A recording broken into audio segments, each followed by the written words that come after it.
And welcome to the podcast where good trivia gets rewarded and what? Yes. What? And lies. I know, but I meant welcome to the podcast where good trivia gets rewarded and bad lies are punished. But will we catch the lies? This is what's the fact. You won't catch the lies when I am telling them. My name is Ryan Whittal. This is Warren Robertson, and you're most welcome to our show, to our podcast. And You say that every week. You say you won't catch the lies when I'm telling them. But yet, but that's because your lies are insane, Ryan. Yes, look, like no normal person knows anything about some of the stuff that you want to lie about. Exactly, the ungoogleable is where it's at, man. Yeah, but sometimes it's ungoogleable because it's in your head and nowhere else. And I knew Ken Pachu also knew. Yeah. So you got some friend who tweets us on like on a Saturday night. Yes, it's Ryan. I remember that. Ryan. Anyway. That's cool. Well, we got a fun one today. Lots of fun. Dietz has given us the challenge, which takes us in a deep dive into our childhood, into the dark world of children's stories. It's fairy tale time, or is that what we've called it? Fairy tales and nursery rhymes, I think. Yes, Actually, I brought my fairy tale book, but Dietz said that the Bible didn't qualify. Ouch! Ooh, what a stab at the religious folk. Merry Christmas to everyone out there. I was giggling in my car. I'm gonna say this to Ryan. I was thinking to myself on the way over here. That's funny. So funny I am. Well, I've got a coming up. Well, actually, is it my turn to start? Yeah, it is your brilliant, turn. Yeah. Man. Well, I will start with my favorite. One of my favorite stories, fairy tales of all time. Because fairy tale, this doesn't have fairies, but that doesn't mean it's not a fairy tale. We're talking about the Three Little Pigs. Oh yeah. Now, in the one of the original ones that was written, but we're talking about 1890, a chap called Joseph Jacobs. So quite recently, this story about these pigs in the straw house. Yes. Yes. Interesting. And my fact is, in his version, the this is troubling. The third pig actually eats the wolf at the end. In Joseph Jacobs' well, version. I saw that movie Snatch. Did you see that movie Snatch? With Brad Pitt, who's the pikey. Yeah. No, I haven't seen it. The Bricktop is the bad guy. He's the East End gangster bad guy, and he said he does this very ominous, menacing speech about how quickly his pigs in his farm will go through a human corpse. Ooh. They cut through bone like butter, blah, blah. Wow. But yeah, I mean, I think we forget, with as much bacon as we eat, in modern society, just like that they're omnivores. They'll eat anything. Eat anything. That's why they're so delicious. So it's possible though that somebody in like the 1800s wouldn't know that. Like apparently, I mean, this is a total diversion away from fairy tales. Sure. But apparently, like if you keep chickens, this is something people don't know about chickens, and then you go out to feed them and you've got like a bleeding cut on your leg. Apparently, the chickens will run and try and attack the wound. Yeah, I've heard they're nasty little things. Yeah, this is what farmers know about them, but we as modern society, they're just like in a bag, Yeah, just delicious in a bag. I've heard they're nasty little. But that must make it a lot easier to put them in a coop, keep them in a hutch like their whole lives. And if I let you out, you're just gonna try and eat me. The other nice thing about the Three Little Pigs story is the old rule of three. I don't know who came up with that rule, but they call it the rule of three: the first pig, the second pig, the third pig. And then I was thinking, well, good old scripture, the good old parable of the baby G, the big G, the big J. Well, the rule of three, though, obviously it applies to comedy, right? Because it's the first two things establish a pattern, and then the third thing breaks that pattern. Yeah. So that's how comedy works, and then obviously that's how the story of the Three Little Pigs works. Like the first two establish the pattern of, oh look, the pigs haven't built the strong enough house, and then the third pig subverts it. So why not? Let's say that the pig eats the wolf in the original, huh? Yeah, because I think he puts a big pot of boiling water underneath his chimney. Yes, he does. And the wolf tries to climb down the chimney. So once the wolf is in the boiling pot of water, why not wolf soup? Well, I've said that's a fact. You say it's the truth, and I am telling the truth. Yeah, I've opened with the truth, ladies and gentlemen. Yeah, it's a very rare occurrence. In Joseph Jacobs' version, indeed, It's the tries to blow him down. Then the story takes on various, as it's retold over the centuries. After that, there's two other occasions where the wolf tries to lure the third pig away, like at a carnival, and then he rolls down a barrel and knocks him over because he gets there earlier than the wolf said. But in some versions, it's just straight to the point. Yeah, I Wolf mean, those are climbs- all the ones I'd heard, with the straight to the point. The three houses, like, Yes. blow them down, Yeah. be done. Yeah, and then trying to climb down the chimney, burns. And then there was a story of, then he ran away with his tail on fire. And that's why today you'll always see a wolf with a black tail at the end Okay. of its tail. Because I it mean- fell into the I mean, pot it's of interesting boiling. how these stories It's much change better over than time. the fucking pig eating the wolf if he was. I don't know. I quite like the pig eating the wolf. I'm like, Also because in some versions the first two pigs didn't die. They just ran to to their the other one's house. Yes, yeah, yes. Yeah, to the next one. and in fact the first version of Three Little Pigs is the three little pixies and the big bad fox, or little bad fox, or Right. just a fox. And so, but then they stuck on the pigs and the wolf, man. It's quite interesting how these stories sort of change over time, and you see them changing dependent on the culture at the time. So nursery rhymes, they change the words of the nursery rhymes, they change the words and the incidents and the characters of the stories, but the core story kind of remains the same. And that's actually sort of leads into one of the facts that I've got here, that in fact the oldest fairy tales, right? The oldest fairy tales are over 1,000 years old. They were from about 950 AD. That's my fact. Yeah, I'm happy with that fact. I am. I don't know how they'd know or in what language it would be back then, but it must be, specifically for kids. I know of Aesop's fables. That's Greek, and that's as old as maybe. It's even. I mean, are those is it older strictly than fairy tales? Alexander? Are they- Is it older than Alexander the Great? I think Aesop. I think so. Like Aesop's we're talking some 500 classic stuff, yeah. BC. Yeah. So. But are they Fair- fairy tales? I don't think they're fairy tales in the. No, they were animals. Yeah, Animals yeah, are in the yeah. story, so there's an element of magic. What's that A word where animals take on people, things? Not personification. Anthropomorphous. Yes, he's got an education. Anthropomorphized. Hey, you Vince them. Got you there in Vince the them. end. Yeah. So, I'm pretty happy with that. And I was going to say, like the scripture, the parables, that had the rule of three, like the Good Samaritan, 1, 2, 3. But there wasn't in animals. It wasn't personification or a fairy tale. Yeah, I mean, those are parables specifically. Yeah, we're it's a talking parable. here about like fairy tales and about Fairy Yeah. tale. Well, yes, I'm perfectly happy that there were fairy tales from 900 AD for sure. Okay, well, it's false, but Oh! only because they're much, much older than that. Oh, And this is one of the things that we're going to get into now, because so there've been some studies into these kind of stories and how old they are and where they come from. And specifically, there was a study by Sarah Gracia da Silva and Jamshid Tehrani, who found that some of the stories kind of, they started looking into where they come from, and they tracked the core piece of the story, and they sort of started going back in time, and as long as there was a story that maintained a lineage, that they could see where it came from, they could track the kind of timeline. Unfortunately, somebody else had already gone and done the hard work of describing the kind of proto stories that we've got, and of listing these stories and of listing fairy tales and giving them each a number, right? So they kind of like,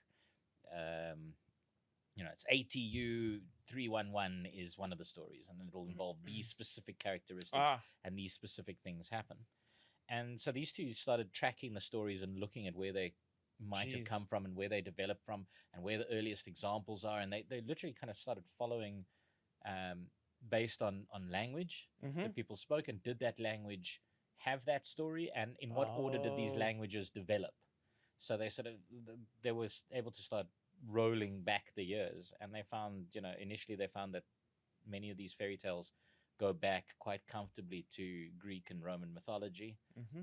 Some others go back to before that. The story of Cinderella is about 2,000 years old. Jeez. And then they found the two specific stories, ATU 425C and ATU 500, go back to before Western languages developed in Europe. So they're able to track them to the point where Western language. So before any of the languages as we know them, these stories existed, and they're the ones called Beauty and the Beast, which is a story of a young woman who is forced into a tower to find this, falls in love with a hideous monster, and then something happens. And then the other one, ATU 500, is classified as the name of the supernatural helper, in which the character has to try and guess the name of a supernatural helper. I know. Which is right. Rumpelstiltskin. That's right. Yeah, that's right. Rumpelstiltskin. Don't say it 3 times. You're gonna be in deep shit. No. So then they found out. Yeah, they found out that these two stories particularly go back to before we had Western language. Wow, man. Before languages kind of came, the Indo-European familial group of languages developed, which puts them at least 5,000 years old, possibly 6,000 and even older, because they may have entered those traditions before that.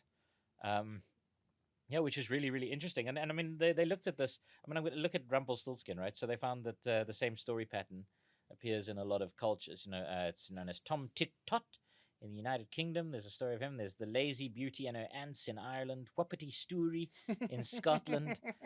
Gillitrut in Iceland. Oh, I love that. Junker story in Arabic. In Russia, there's a version in Slovakia, in Croatia, and in South America, Hungary, Japan, France.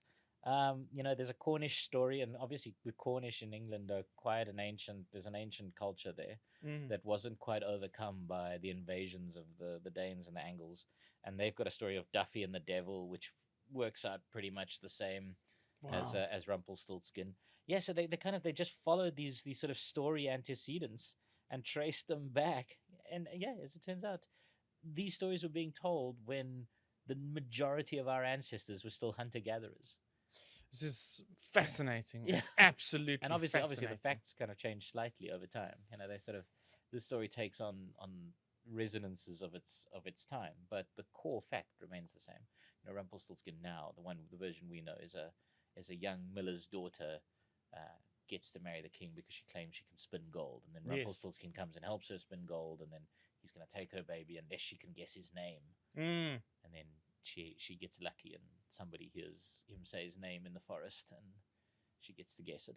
But that story, that core, there's a supernatural helper who comes and aids you out of a predicament, and then you have to guess his name.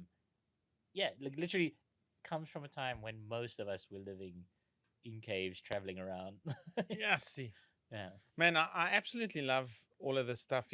What I love about the Three Little Pigs and Cinderella and all of these stories is the world that it paints. Now, of course, these stories are being told to children, but it paints a very real world of what life might be like, and some of the people you might encounter.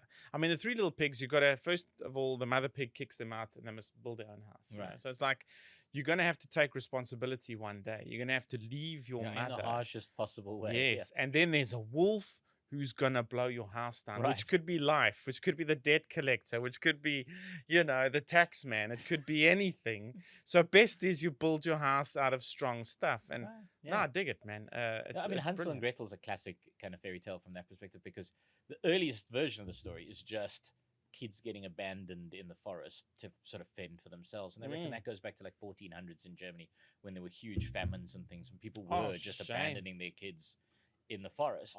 So they reckon there's a historical element there. But then obviously there's also the lesson about, like, don't go into the forest. It's dangerous in there and something's going to get you.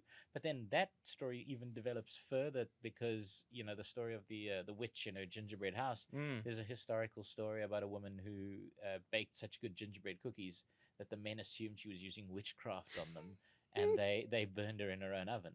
So this story is actually a composite of all of these different awful parts of human history.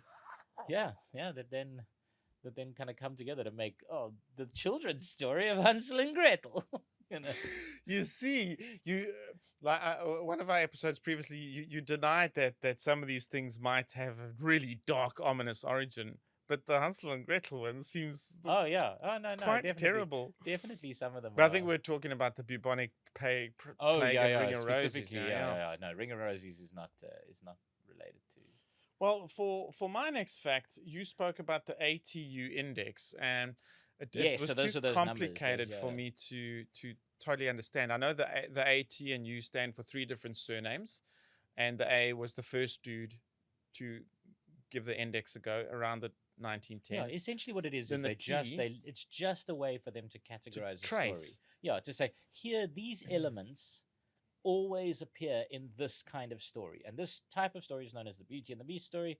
We classify it as ATU 425C, and then it any story that has that element where there is a beauty who then falls in love with a beast, and under those sorts of unwillingly gets sent into the maw of the beast, then becomes the ATU 425C, and it's part of that branch, that part of that tree of stories that and then they can track how that story evolved over time and how it originally developed. Brilliant. Now the T Thompson, he, along with his updating of that index, he released a motif index, which is to work alongside the ATU index. Okay. So you've got your stories and how they're categorized, Right. as you just described, but then there's motifs that are woven in these stories, and he's got this index of them, and it's a lot sort of a simpler category than the full-on ATU thing of every single, an index of every single type of story that has emerged. Yeah, and it's got to match quite specific, like order of events and quite specific like thing. Yeah. And the motif index got interesting ones, like there's a motif of mythology, there's one of animals, there's one of taboo subjects, magic, the dead. There's even one, and here's my fact. There's one, it's actually S because it goes A to Z, Z being miscellaneous, the last one. That's just laziness. Couldn't you think of the word zebra? It's got to have a zebra in it. No, but it doesn't have to stand for the letter. It's just that's how he's indexed it. But S is unnatural cruelty. And that is my fact. Unnatural. So there's actually a theme that gets woven. How does he determine what unnatural cruelty is, though? Like it's what was considered casual cruelty, back then, and what's unnatural cruelty is different to like they used to go to public executions where people would be pulled apart and have their innards pulled out, and then that was considered natural cruelty because those guys deserved that. But then a poisoner would have to be boiled alive, and that was specifically unnatural cruelty because he was a poisoner, he was a sneak, and he didn't deserve the honor and the dignity of an So there was kind of already a determination in the executions, like and this is just a couple hundred years ago. So and then you go back even further. I'm sure guys were pretty much dicks back then. Oh, big time. Yeah, geez, big time. I wasn't equipped for that era. Like I wasn't equipped to be that guy. I know I was that wormy, worm tongue in Lord of the Rings. I'm convinced my ancestors were all people that ran onto battlefields late and unwillingly at the back. So, hey guys, I'm here. Sorry, I'm late. I was polishing my sword. You just have to stand at the back here. Polishing your sword again, eh, Robertson? Fuck off. Fuck off. Everyone charge. Oh, look, the heroes are all dying, and I'm still here. I could just be the priest. I think if both sides were Christian, which was great for the English versus French wars, and you had the cross of St. Thomas versus the cross of St. George. Did I get that right? England, St. Andrews. No, that's Scotland is St. Andrews, and England is St. George. Yeah. Okay, and is France St. Thomas? No, I don't know. So who's bloody France's saints? Who's the bloody French saint? Put it in the comments. Let us know. It's Saint Denis, I think. Okay. Saint Dennis. Saint Dennis. Dennis and George. I'll check Dennis on the George. And it's two oaks who play golf together every Sunday. Yeah. Anyway. So where were we now? Unnatural cruelty. Right. So unnatural cruelty. So this is listen, there's a lot of weird stuff that happens in those stories. If you hear the original Grimm fairy tales stories, like some of them are pretty grim, you know. Sure. I mean, and then the older versions are even worse, some of them. Yeah. So unnatural cruelty could definitely be a theme that exists within stories. Well, you're right. Again, I'm telling the truth. I'm so truthful. Yeah, This one. It's just so good. lovely. You've turned over a new leaf since the Christmas episode. Yeah. You've remembered that all your sins are going to send you to hell. All lang syne, should all acquaintance be forgot. Never understood why that's a bad thing or a good thing. Oh, so it's a good thing because the idea is that you're gonna. This is a total aside This as is well. debt. That you're gonna forgive debt. Yeah, you're gonna Brilliant. forgive debt and you're gonna forgive wrongs that were done to you. So we start the new year on a new leaf. You see. Imagine ABSA emails all their customers. Yeah, that's fine. Should all acquaintance be forgot? Yeah, old lang syne, fellas. Your houses are now yours. Yeah. But back to the unnatural cruelty. On the motif index S, one example of it is Cinderella. As soon as what they'll do is they'll just write down the plots of the thing I read, and in brackets, as soon as it hits one of those motifs, they just got brackets and they index the shame. A stepmother living with a stepmother and two stepdaughters. Who then make you live as a slave and sleep in the ashes. Is that unnatural cruelty? Is unnatural cruelty. Yeah. And man. And it's like, I've in my last few years, I've got quite into the psychology of narcissism, and Dr. Ramani. I love her kind of vibe and how she has analyzed the whole thing. But one of the things surrounding a narcissism is you don't just get a narcissistic person in isolation. There's often a narcissistic system, often families. Must have read Cinderella as a child, right? They're not not everyone in the family is a narcissist, but they kind of support the system. There's a central narcissist that those around have to support. And then, if in the modern world you go, damn it, I'm reading all this stuff about narcissism. Why didn't they teach us this stuff? It would have spared me so much pain had I learned to navigate certain individuals. Well, there were stories like Cinderella, You've got so much deeper thoughts about Cinderella than I do, because you know what my primary memory of Cinderella is. And apologies to people who don't speak Afrikaans. But my primary memory of Cinderella is my Afrikaans teacher, Meneer Nokia, told us a filthy joke about Cinderella. Because... I don't know if you know the joke. Do you know the joke? I know what her name is. Yeah. Exactly. Yeah. Exactly. The joke was, what do you call Livo Hexie after she set her vagina on fire? Aspoestertjie. Which is Cinderella in Afrikaans. And it also means... But I mean, Dietz might help us here, because Cinderella, because Cinder, as in, she worked in the soot in the bottom. Yeah. So... I'm imagining us. Okay, so there's the us. Ash, yeah. Okay, us. And we're getting something. We're getting a note. Hang on, Houston. We have a problem. We're getting something from Dietz. Us. Root. What? As in soot. Soot and root. Yeah, but it's not in Cinderella's name. Like Cinder is it? You see, Dietz. This is why we put you in the cave. So root and soot. Yeah. Anyway. Okay, but the aspoester, why the aspoester? I don't know. The puss is a bonus word. They just left it. Yeah. All right. So my next fact is that the Pied Piper of Hamelin is a true story. With the rats. Yeah. And the rats followed him out of Hamelin. True story. He played a tune on a thing and the rats followed him.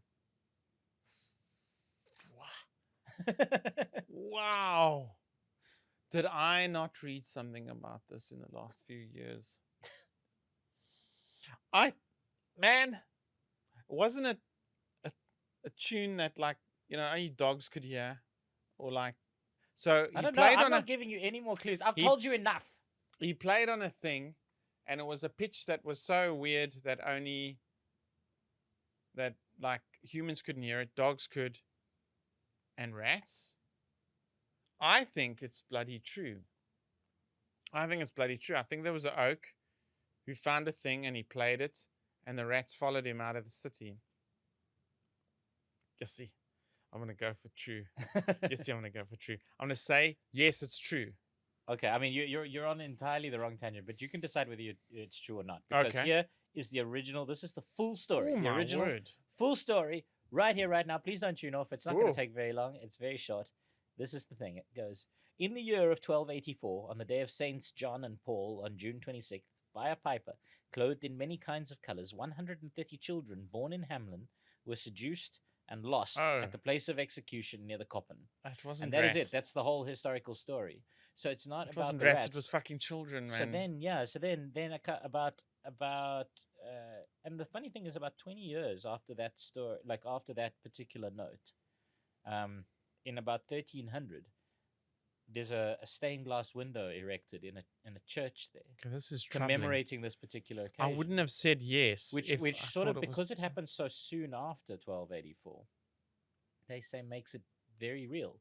They say that for some reason 130 children did in fact disappear. They were seduced. They were led away from the town by a man wearing many colors. And then there's been a lot of theory by historians over time, and obviously like storytellers have kind of embellished it, and they've added this whole rats thing in, and he didn't pay, he didn't and he led the But now so historians have got a lot of theories. They say definitely 130 children vanished from the town. They definitely vanished. They died. Something happened to them. What was it? Was it recruiters for the Children's Crusade that was happening at the time? Did they come through the town? Did they lead the children away?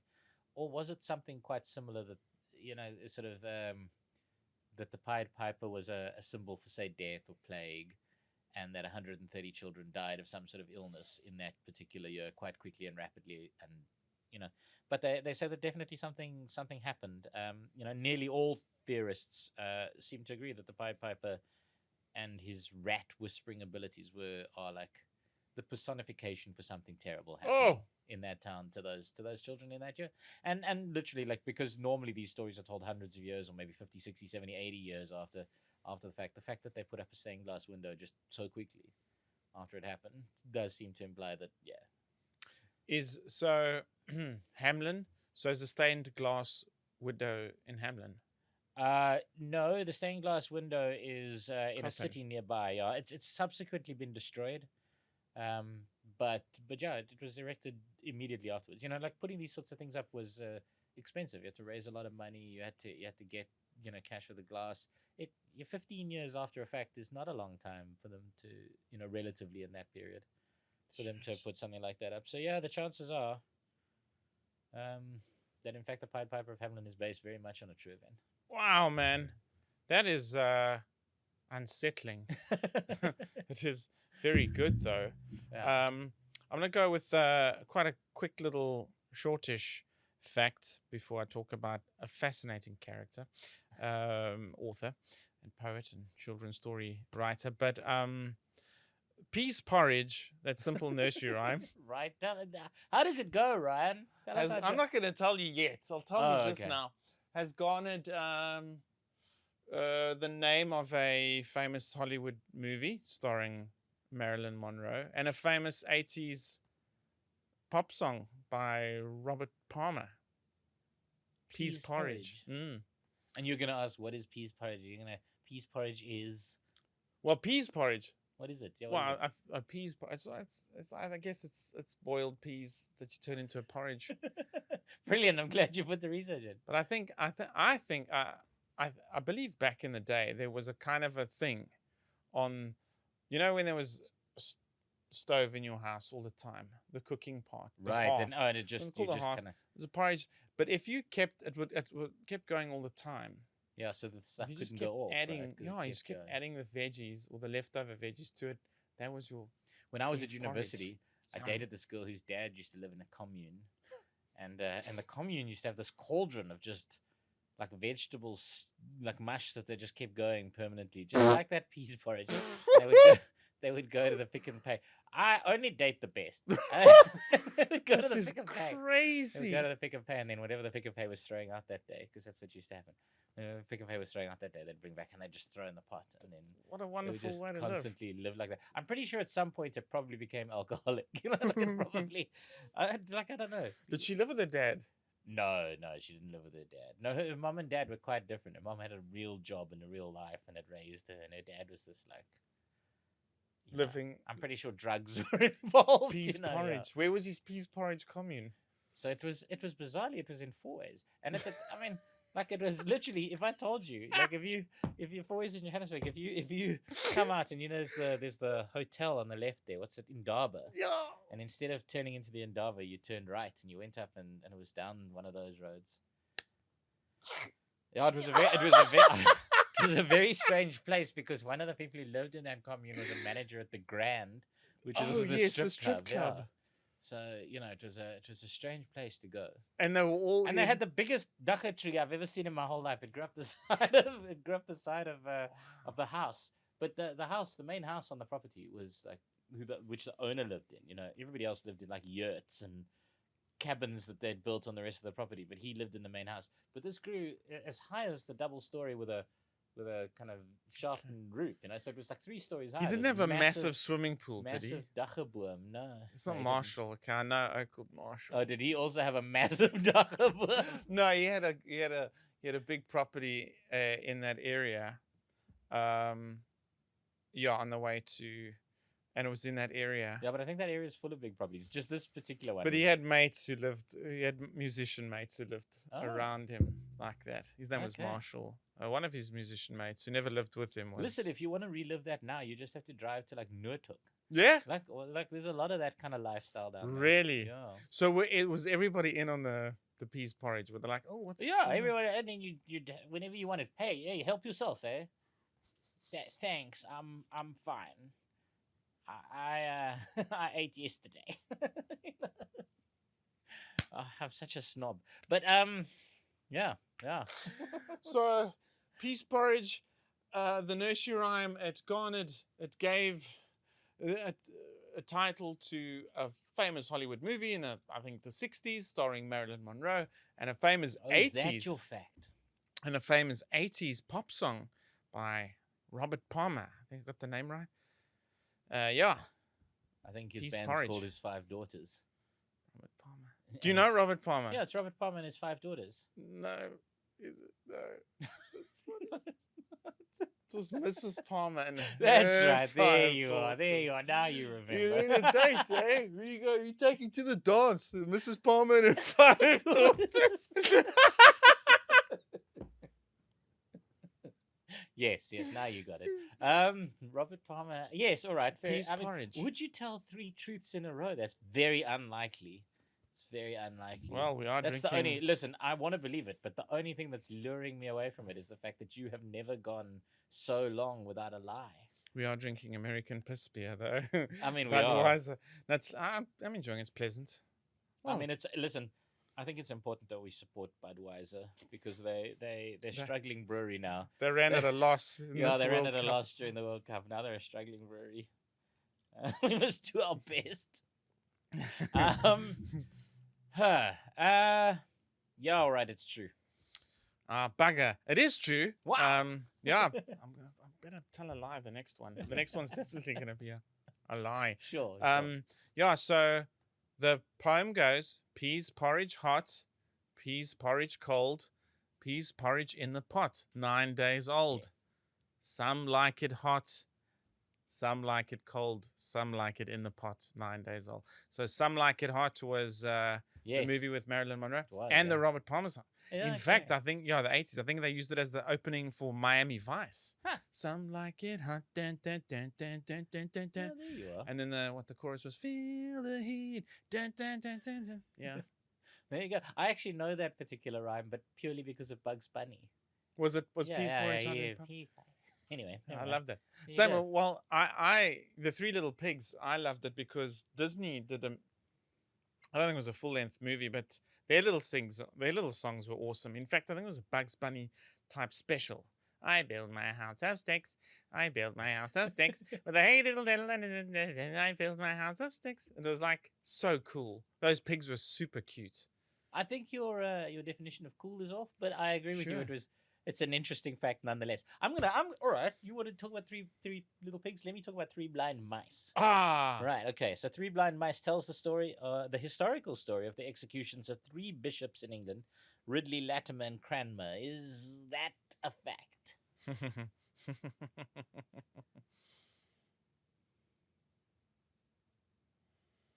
well, the actual nursery rhyme, which I know, Mm-hmm. seems quite vague. I don't think there's any clues in there. So I can. All right. See how they run. I can go into it a little They bit all more. ran after the farmer's wife who cut off their tails with a carving knife. Have you ever seen such a sight in your life as three blind mice? Yeah. Hmm. And what the story is that it obviously because Ridley, Latimer, and Cranmer were they were executed during the reign of Queen Mary the First. And actually, this fact kind of comes off of our Christmas one because we were talking about King Henry VIII and his successors. And so I sort of went and I looked into that period, and it's one of the things people say about Three Blind Mice. It's about these three, Ridley, Latimer, and Cranmer, and that the breakdown is that Bloody Mary herself is the farmer's wife, because she grew up quite rurally. She'd been sort of forced out of court, so when she came to court, rather unexpectedly, she was of rural noble kind of stock, and then she cut off their tails. These three had been quite powerful, and she cut off their tails. She, cut off all their power, cut off their authority, all the rest of it. They were blind because they were Protestant in an era when you should be Catholic. Yes. So you couldn't really see that. They couldn't see the light. So this is the breakdown. Yeah. So this is what people say. The legend, this is maybe legend. the maybe. Yeah. Is it true? That's what I'm essentially saying. No, it's not true. It could. The legend sort of links it, I see, but actually, maybe they figured that this is actually older than that or something like that. So I'm going to say no. Three Blind Mice does not refer to Mary the First's depowering of the three cardinals. Three bishops. Three bishops. Yeah, so I mean, you're right. It is false. This is a very popular kind of version. If you speak to a lot of people who talk about nursery rhymes, the same people who say that Ring a Ring a Rosie is about bubonic plague, these sorts of people, they will say that this is what Three Blind Mice is about. But like I just like to go back, just because also we sort of had some minor errors when we were talking about King Henry and his successors in the Christmas one. So I just want to kind of correct that. So let's talk. Right. So here it is. King Henry VIII dies, right, and his son, with his third wife, Jane Seymour, Edward. Mm-hmm. So he gets his third wife, Jane Seymour, after the execution of Anne Boleyn. He marries Jane Seymour, and then he has a son called Edward. And he loved her. And then he really loved her. Yeah, she actually just died. She just. Thank you very much, Dietz. Cheers, Dietz. Yeah, she actually just died. And then that son, Edward, became king, but he was only king for 6 years. And then obviously Mary and Elizabeth, who were King Henry's other two children, Mary with Catherine of Aragon, his first wife, and Elizabeth, his child with Anne Boleyn, yes, were no longer legitimate because he had annulled those marriages. He said that they'd never existed. Wow. So as well as cutting off Anne Boleyn's head, he also annulled the marriage. So the two of them were illegitimate. So it was left up to Edward to choose who his successor was going to be, and he chose a woman by the name of Jane Grey, who was like a cousin. She was of the royal line, but she was a cousin, and she was also related to the very powerful Dudley family, and she was apparently quite educated and very intelligent, and Edward made a, by all accounts, very intelligent decision for her to be the queen. And so after he died, she was taken to the Tower of London, and she was made queen. And these days she's known as the 9 Days Queen, because what happened quite quickly after she was made queen is that all of Mary's supporters were all the classic Catholic old nobility families, the Courtenays and the Poles and these sorts of people, and they started supporting Mary to be the next queen before she could actually be coronated, before Jane Grey could actually be coronated. She had been declared queen, but she hadn't been coronated yet. And when that happened, the Privy Council switched sides and immediately said, no, okay, Mary can be queen. because they saw the way that the wind was blowing. And But like Nasrik on a yes, few weeks ago. yes, Holy everybody guacamole. was saying, "Oh, Zweli Mkhize might take it." But in this case, if this is the case, if it's like Nasrik, then Zweli Mkhize did take it, and then 9 days later was found to be, or his main supporter was found to be treasonous and executed, and then Zweli Mkhize was sentenced to death for treason, and Cyril Ramaphosa, being Mary Tudor, was elevated to the throne. So Mary Tudor. So Jane Grey was executed. So Jane Grey was executed, and Shane, there's a very haunting picture in the National Gallery in London by Paul Delaroche of her execution, where she was beheaded in the Tower, and so she gets beheaded, and Mary becomes the queen, and now Mary's Catholic, and Mary is determined she's gonna turn England back to Catholicism, because she never. The only reason she wasn't dead was because she was King Henry's daughter. Like, she never swore any oaths. She kind of half promised him that she would be a good daughter and, everything else, but she never swore an oath to abandon Catholicism. She never did it. So as soon as she takes over, she's now like, this is it. We're gonna cleanse this country. And she goes after the people, the bishops who helped Henry to establish the legitimacy of the Anglican Church in England.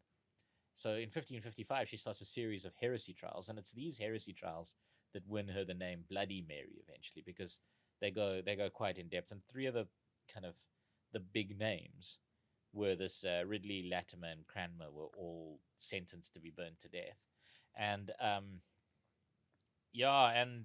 like Latimer and Ridley were burned together.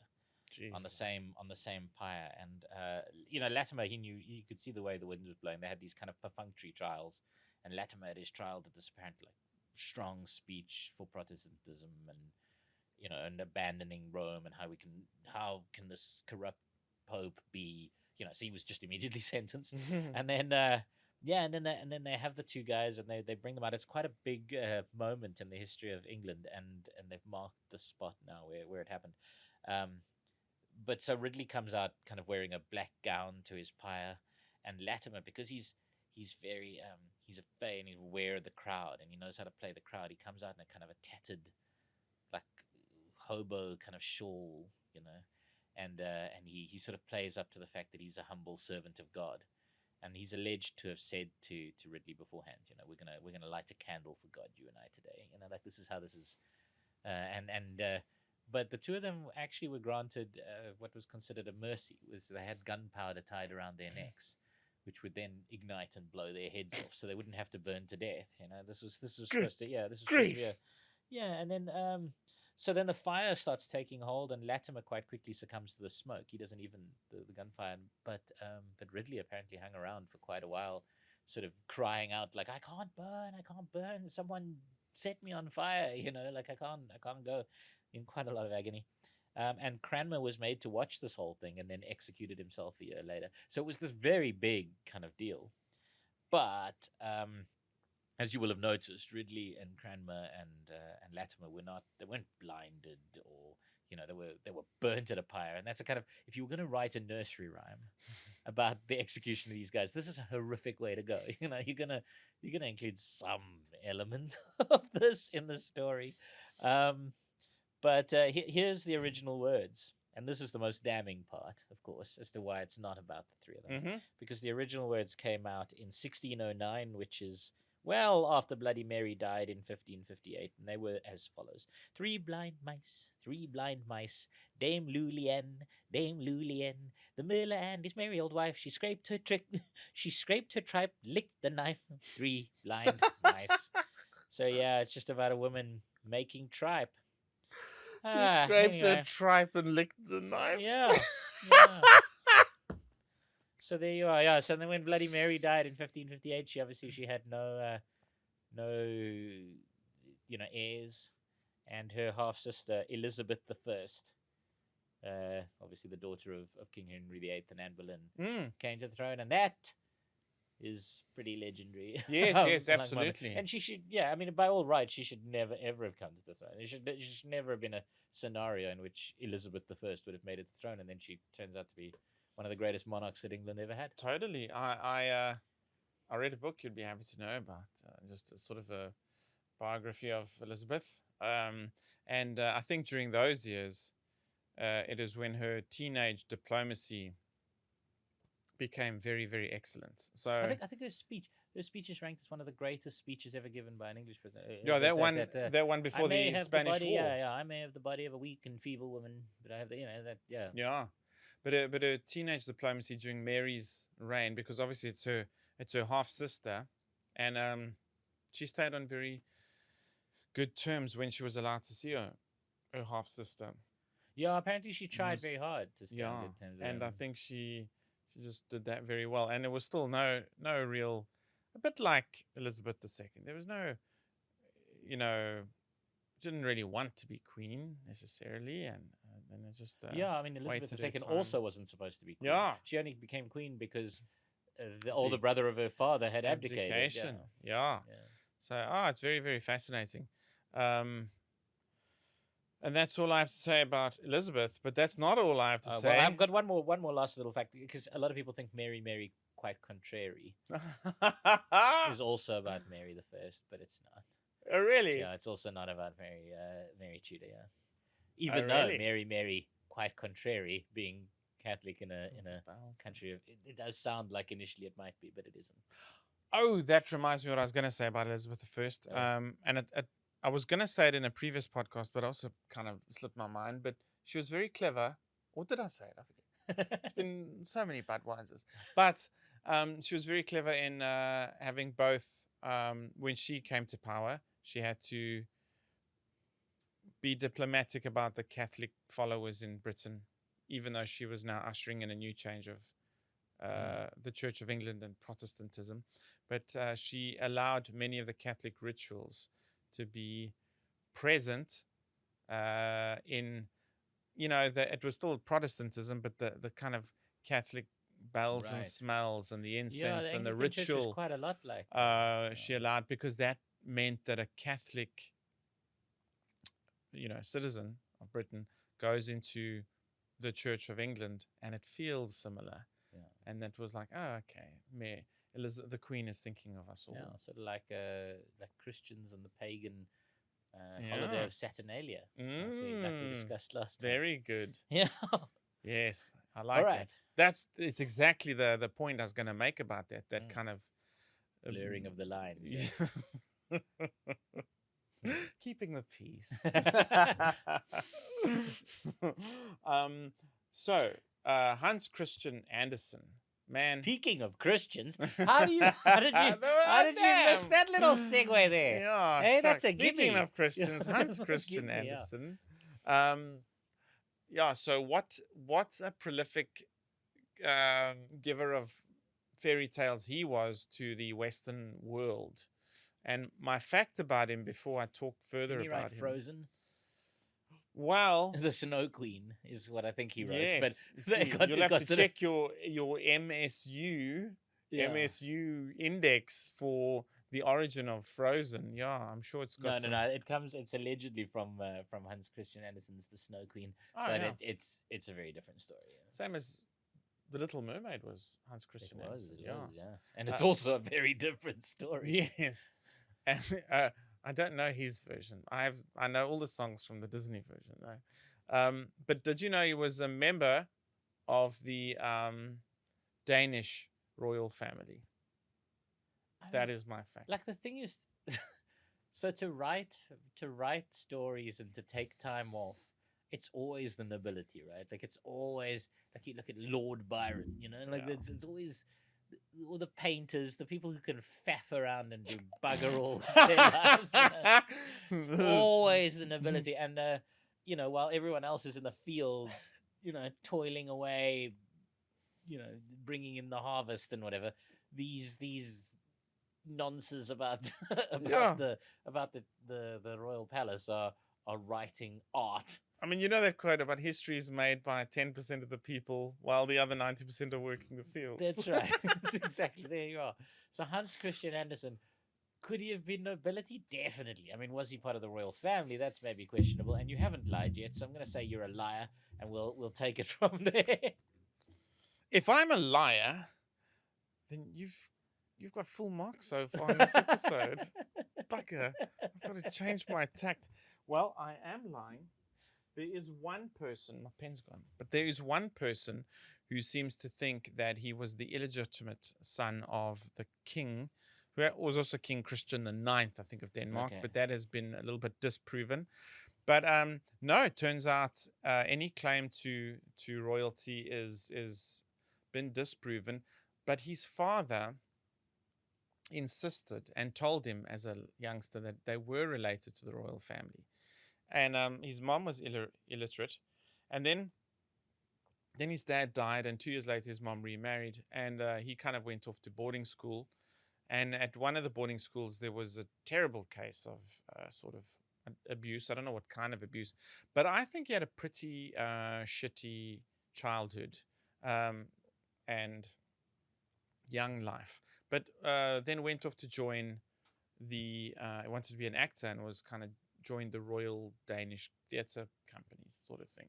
And then someone said, "Oh, you're not a very good actor, but maybe you should write stuff." So it's very much that story of his dad was the like coal miner, disappointed with his writer son. You know, it's that kind of Yeah, but yes. Well, the stepdad, the dad, I don't know, but the planting of that's a story that was so eloquently set down beautifully, heart-renderingly, in a story by a young actor by the name of Ben Stiller. And if you've heard of him, yes, yes, yeah, it's was it Zoolander? Yeah, Zoolander. Yeah, oh, shame. The heartbreaking story of a male model with a father who's a man. Oh my God, This is obviously again, I don't know what number this is on the ACU, but AT. what I like about this haunted soul, this tortured, not tortured soul, but tortured soul. Right. This torment soul. This upside down tortured soul, yeah. So he wasn't royalty, is what you're saying. No, but it's torture. But if you wasn't think even about his nobility. stories, no.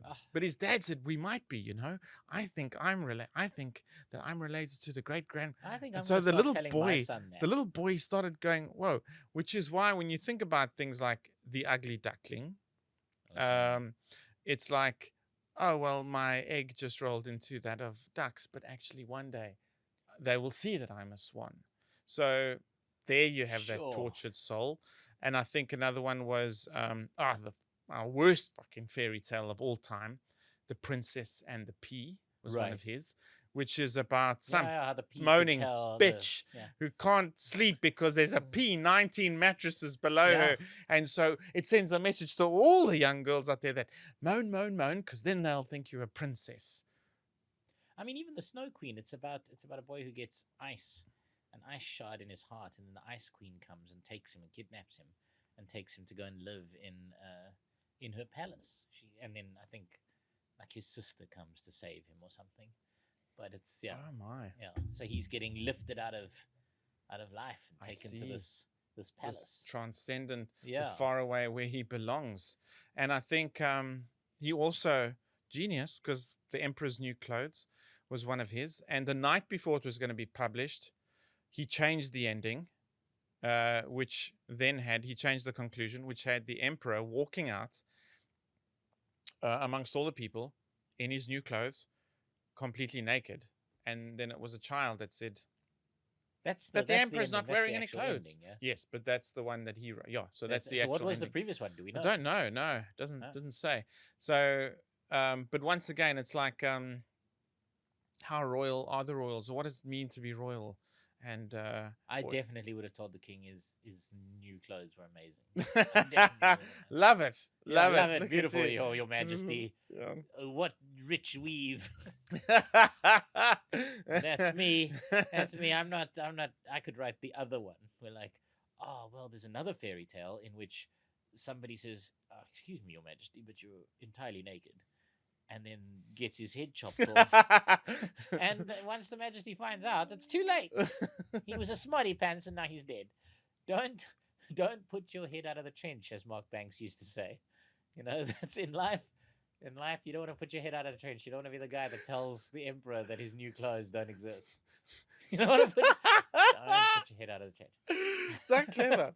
And then I went down a little rabbit hole of his sexuality, and it turns out that he was probably gay, and there was probably indications that he had some homosexual romances along the way, but a sadly unrequited and unfulfilled life in that regard as well. Quite a sad soul at the end of it all. Poor Hans Christian Andersen.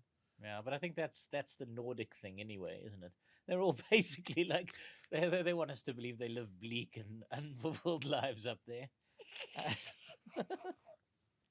And in many ways, given how first world they are and how easy they have it, I hope they do. No, I don't hate the Danish or any Nordic nation. It's really just the Dutch. As I said last week, it's very much just the Dutch. All right, so Jack and Jill was William Shakespeare's favorite nursery rhyme. Good grief.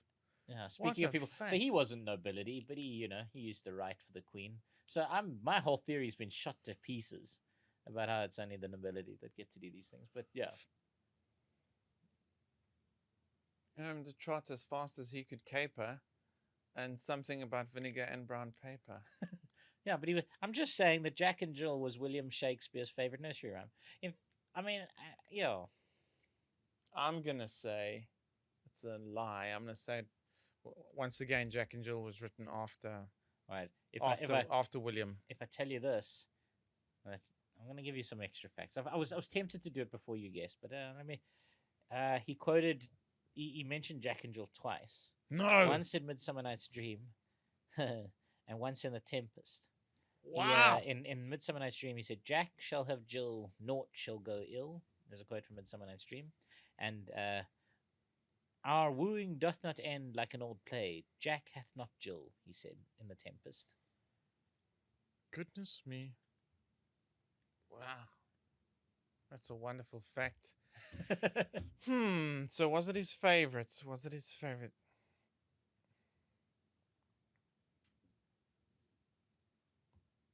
You were so confident before. Now, look at me. I've got inside your head. Inside your head. I have my rent free. I'm up there. Like that was a long pause. That was a long dead air. They wouldn't do that on radio, would they? They would have filled it with sound effects. Ba ba ba ba. Yeah. Dietz is gonna bring it in. He's gonna. While you're thinking, there would have been a definite kind of something to break the tension. Was it his bloody favorite? Fine, I'm gonna switch sides and say yes. Jack and Jill was, maybe he saw him and his wife in the metaphor, going up the hill, him chasing her, something like that. I'm going to say, yes, it's true. Jack and Jill was William Shakespeare's favorite nursery rhyme. So there's some theories that assume it's about Charles I, Jack and Jill, throwing away his crown, because obviously he lost his head, got his head chopped off by the revolutionaries. But of course, Charles I was well after Elizabeth. It was well after William Shakespeare's time. Mm-hmm. This Jack and Jill that he mentions, actually, it just seems to have been a saying at the time that Jack and Jill are just two people who are meant to be together, who are a bit sort of star-crossed. I thought of that. And they think that it comes from an old Norse myth in which the moon, referred to as Esmani, steals two children called Juki and Bill from Earth. Juki. Yeah. Juki and Bill, which over time became Jack and Jill, sort of slowly, morphing. Because it's about two children who were kidnapped while they were fetching water from the well. So they think that the story slowly kind of just over time morphed. But shame. Yeah, but in England, Jack and Jill meant two star-crossed kind of people, two people who were meant to be together, two kind of proper lovers. And shame. Yeah, and then this particular nursery rhyme only comes out in 1765. Is our first record of it. So 200 years after Shakespeare. So my initial instinct was right. Yeah, so your initial instinct was right, but it's a combination. Again, it's a story of how there was this saying, there was this thing, and then there's this old Norse myth, and they sort of came together to form a whole new rhyme and a whole new thing. Yeah, man. Yeah, so there you are. I love that. I love that. That's weird. And to think that it might have obviously- even deeper, darker, like kidnapping roots. And obviously now we've got Bill and Ted, who have bodacious and awesome adventures.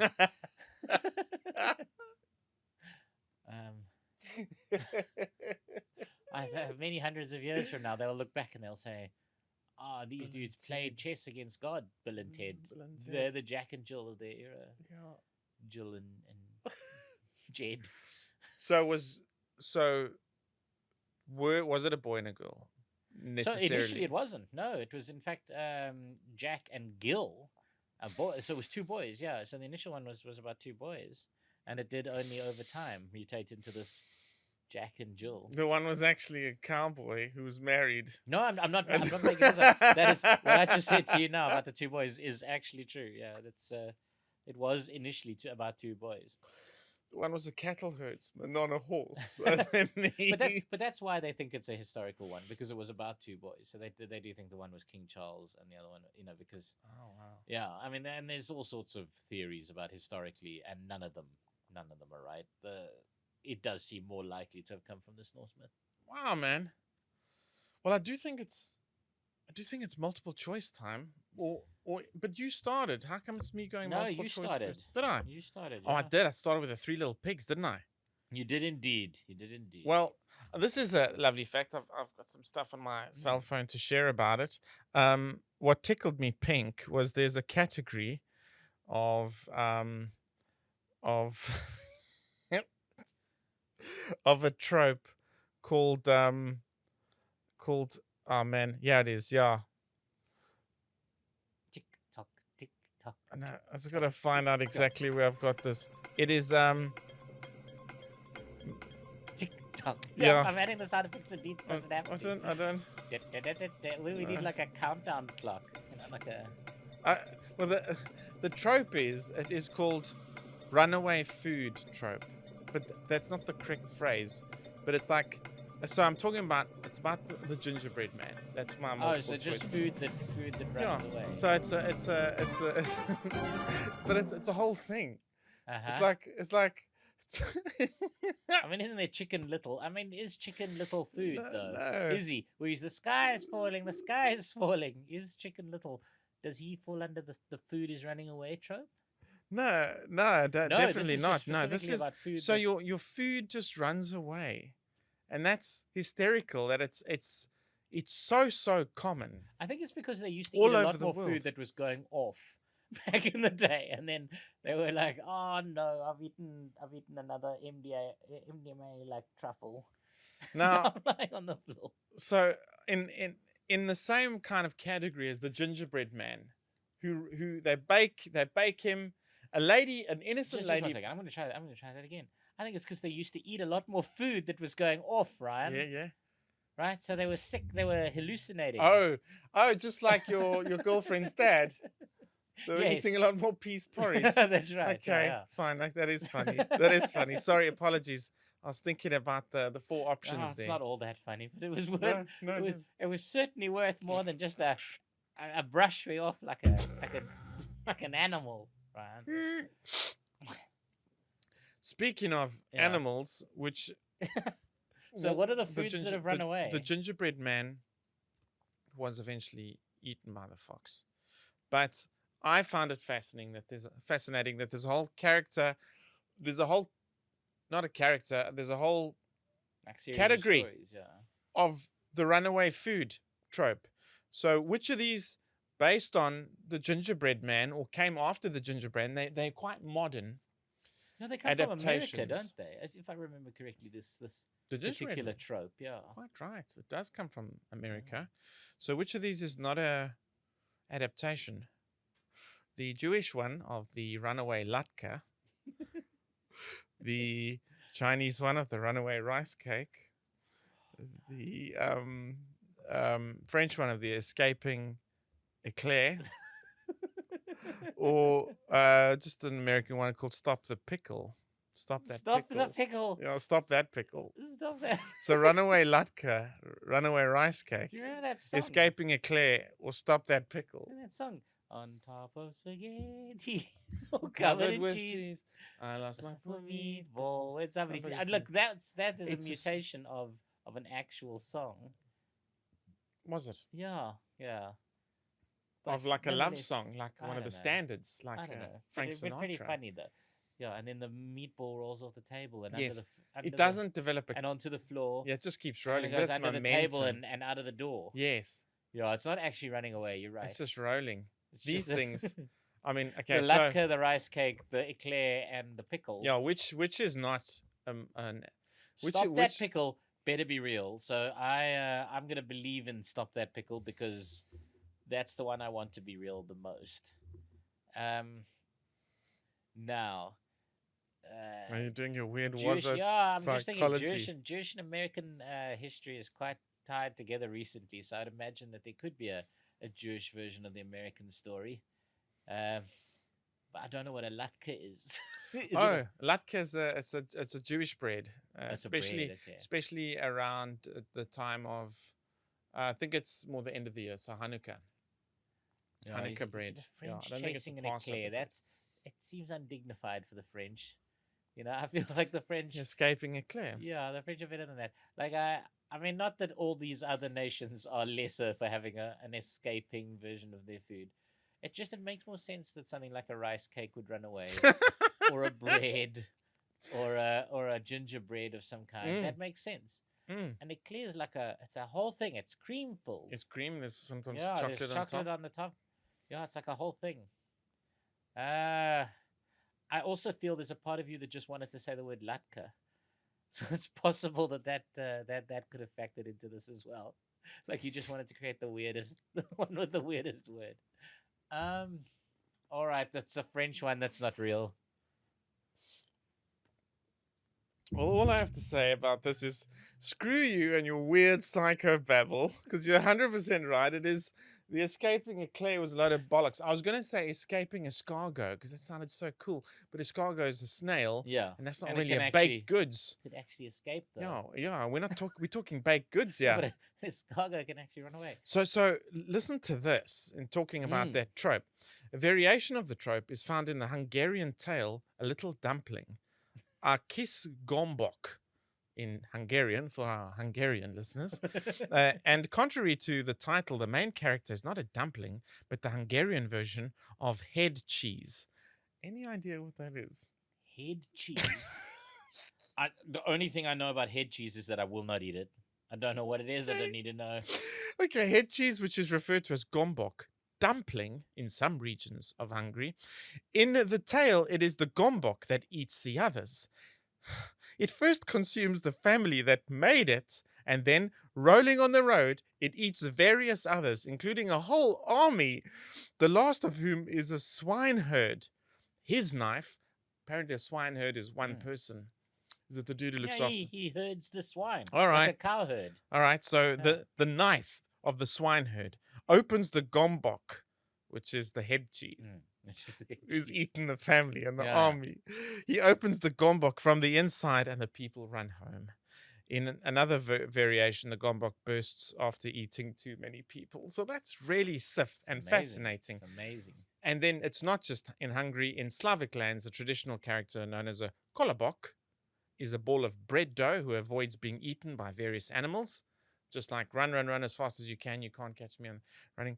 Collected by the panekaken, or the pancake, was another version. So that I've got a funny feeling I've heard that story where the pancake rolls away down the street. Yeah. What country was that in? I'm not sure. What the hell is wrong with us? And Like then humans in general, what is wrong with us? Like I've listened to all these other stories, and at no point have I thought to myself, well, that's weird, because I've always been able to imagine that there was some sort of purpose behind it, or indeed no purpose at all. But who's creating the story about runaway food? Panekaken. And then a nice German one was the big fat pancake, or just did this, I could say the German word, vom dicken fetten Pfannekuchen. Pfannekuchen. Yeah. Von dicken fetten Pfannekuchen. so in all the, but it's like they are fucking. You know what's fucked up about life is Yeah. teasing children, like ooh look. So these kids are just seeing the shit coming out the oven, the baked fucking donuts, and the mother's fucking. Yeah. She's been waiting hours. You leave them right there. But let me tell you a little story. This thing you want to gollop? Oh no, it wants to eat you. Plus, it wants to run away, and no one could catch it. Yeah, and that's the fox exactly, ate. that's exactly what it is. Off. That's exactly where it comes It's from. so they're full of kids with fear that they can go to bed crying, and then the adults can scoff all the You can fun have one, dick but and just fun be and careful. Yeah, kaken. just be careful. You can have a pancake, but just be careful. It might eat you. Like the scarring. Oh my god, the trauma triggered. Nobody mentioned the pancake that can eat you. No, I get it. I get it. So it wasn't just one mad American wrote a nice story about bakes the ginger man runs away. No, this is in our fucking Western psyche. Why? Why is baked goods running away and then sometimes turning on us? Yeah, but as we said, it's American, right? So it's an American influenced onto us. Yes, but thing. The Americans came from Europe. It's been going on right. for So you years. think it kind of came It's back? always fucking been there. Yeah, all right, fair enough. So I mean, we're talking about how badly these things can mess up children. Let's leap both footed at the grim fairy tales. So, grim. Yeah, so some of them are quite dark, those grim fairy tales. Mm. And that's why my multiple choices. Which of these events never happened in the grim versions of fairy tales? Right? Snow White's evil stepmother was invited to Snow White's wedding, where she's forced to wear a pair of red-hot iron shoes and dance about in agony until she dies. Oh my golly! Oh! The prince and Rapunzel climbs the tower. The witch cuts her hair. He falls and the thorns tear out his eyes. He wanders the world blind and homeless until Rapunzel's tears heal him. The miller's daughter guesses Rumpelstiltskin's name. He becomes so enraged, he tears himself in half. Cinderella and the prince banish the evil stepsisters from the kingdom to wander alone and lost forever until they starve in the desert. Wow, that's incredible. So one of those four. One of those four is not true. Yeah. Well, I know about the evil stepsisters. There's some Sif thing that I read in researching this episode, and it's like, so which it makes me think it might be them, because this really Sif part was, in order for their feet to fit into the glass slipper, they cut parts of their foot off. So that happened. That happens Sif is earlier in that? the story. Yeah, that happens earlier in the story, and the mother says to them, once you're queen, you'll never have to walk again. So it's fine if you cut your feet up to fit into the shoes. Yeah, but but this is the end of the story. Yeah. Okay. So I can imagine Rumpelstiltskin tears himself in half. Yeah, that's pretty Sif, and I can imagine it's something he would do because he's a weird Sif creature. And then I actually think the Cinderella thing.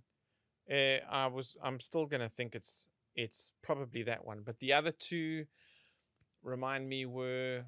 So it's the Rapunzel story, the blinded prince who wanders the world blinded, and Snow White's evil stepmother invited to the wedding and has to dance in iron shoes, red hot iron shoes, until she dies. Okay, now I'm torn, just like Rumpelstiltskin. I'm torn between Cinderella and Snow White. The thing is, with your Rumpelstiltskin, you got to slice it off with a scalpel. You don't just tear it off.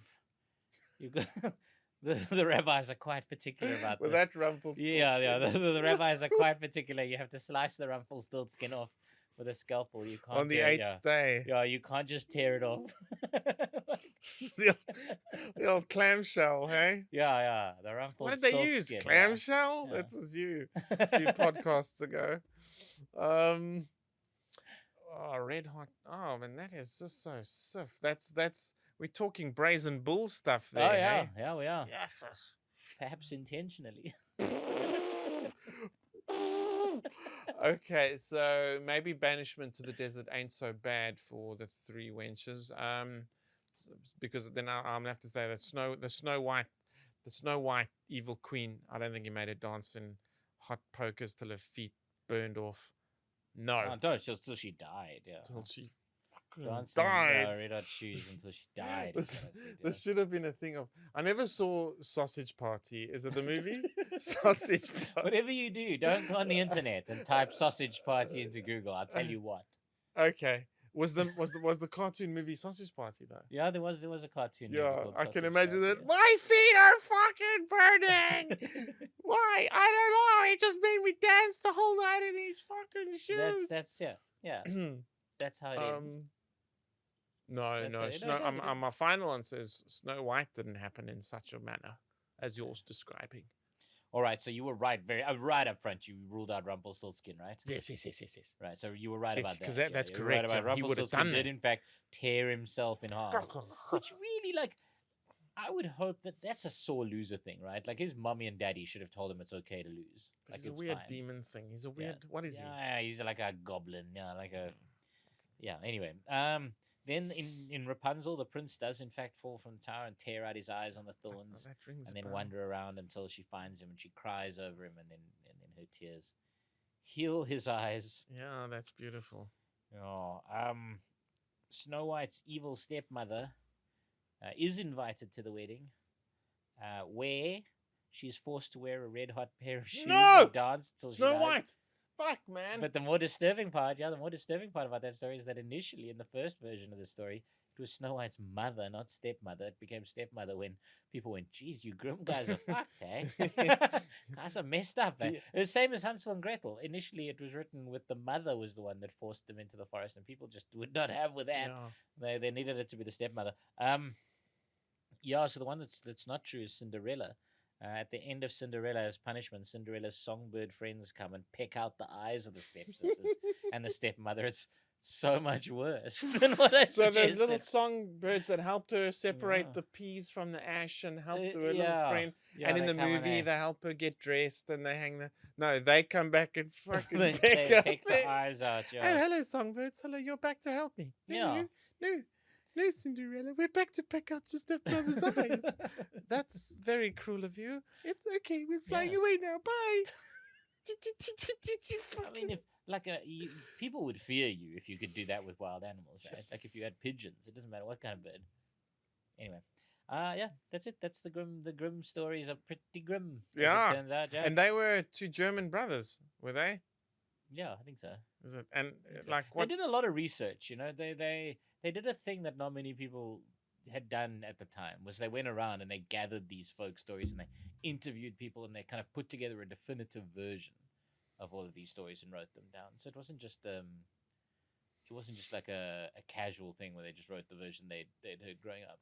There's some research and some thinking that went into it. Yeah, and many of these stories are dark AF. Yeah. Like we wouldn't teach them to kids now, you know. No. Were they given to kids back then? No, yeah. Ooh, Oh yeah. fuck.